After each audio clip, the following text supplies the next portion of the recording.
તો મુખ્ય મથક ભુજ ખાતે 2001ના ભૂકંપ પછી પાર્કિંગ પ્લોટ ફાળવવામાં આવ્યા હતા, પરંતુ આજે આ પાર્કિંગ પ્લોટ પર દબાણ હોવાને લીધે લોકો પાર્કિંગ કરી શકતા નથી।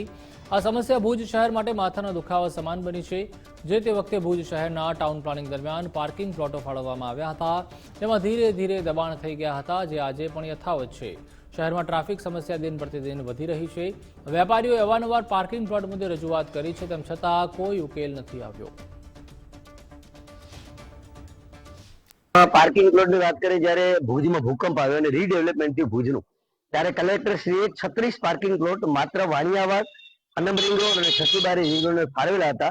પરંતુ ભુજની બદનસીબી કહો કે આ પ્લોટો અત્યારે કાં તો એના ઉપર બાંધકામ થઈ ગયા છે અથવા તો કોકે દબાવી નાખ્યા છે। અને આના કારણે અમે ઘણીવાર રજૂઆત કરીને થાક્યા છીએ કે ભાઈ આ પાર્કિંગ પ્લોટ આવે તો જે માર્કેટનો જે વેપારીઓ પાસે ખરીદી કરવા આવે એ ગાડી ક્યાં રાખે। અને આપે પણ જોયું હશે, આપના માધ્યમ દ્વારા પણ જણાવીશ કે ભુજમાં આ ગાડીની વાત તો અલગ છે, પગે હાલવું હોય ને તો પણ અત્યારે પરેશાની છે। તો મારી આપના માધ્યમ દ્વારા સરકારશ્રીને એક નમ્ર અપીલ છે, ભુજવાસી તરીકે એક વેપારી તરીકેની, કે આ પાર્કિંગ પ્લોટ ખુલ્લા કરે, નહીતર અમે વેપારીઓ હવે આંદોલનની રાહ પકડશું। ખાસ કરીને વાત કરીએ તો 2001ના ભૂકંપ બાદ ભુજમાં ખૂબ જ સારું ડેવલપમેન્ટ થયું છે। આંતરિક રસ્તાઓ ખૂબ જ પહોળા થયા છે। ત્યારે એક ટ્રાફિકની સમસ્યા જે છે એ ત્યાંની ત્યાં છે।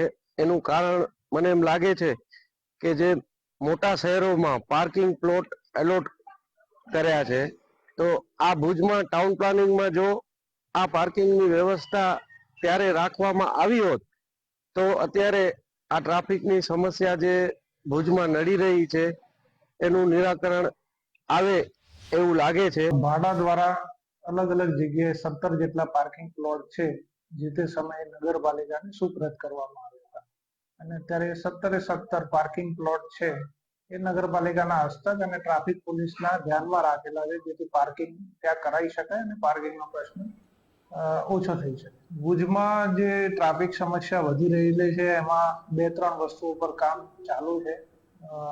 રેકડીઓ છે અને અલગ જગ્યાએ પ્રસ્થાપિત કરવી, દબાણો જે રોડ પરના જે દૂર કરવા, અને શહેરમાં અમુક જગ્યાઓ જે જરૂરી છે ત્યાં પાર્કિંગ પ્લોટ નગરપાલિકા દ્વારા બનાવવામાં આવે અથવા ભાડા દ્વારા, અને એમાં પે એન્ડ પાર્કિંગના ઓપ્શન વિચારી રહ્યા છે।